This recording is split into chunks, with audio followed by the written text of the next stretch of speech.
Ja sabem que el terreny és crucial a l'hora de construir una casa, però no només el que es veu, sinó també el que hi ha sota. Per això ens cal un estudi geotècnic.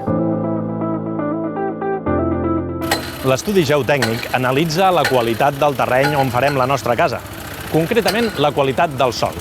Però com es fa aquest estudi? Bàsicament el fan geòlegs especialitzats en aquesta tasca, com aquests que veiem aquí.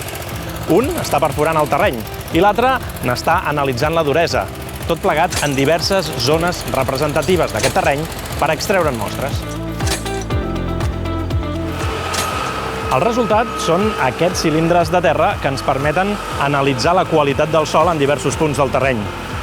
Gràcies a això en podem veure la duresa, els minerals que té, la composició química, etc. I tot això per què? Doncs perquè la primera part de la construcció és fer els fonaments. I no els fem només en funció del pes que han de suportar, sinó també del lloc on estan enclavats.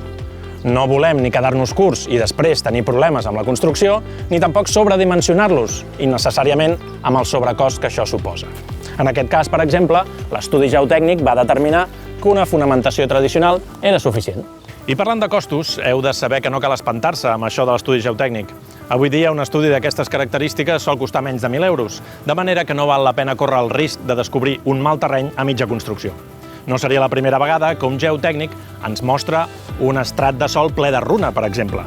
Si no prenem les mesures de fonamentació adequades, això, a la llarga, podria significar un gran problema per la construcció.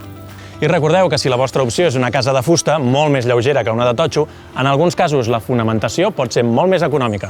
Això sí, el terreny ben analitzat.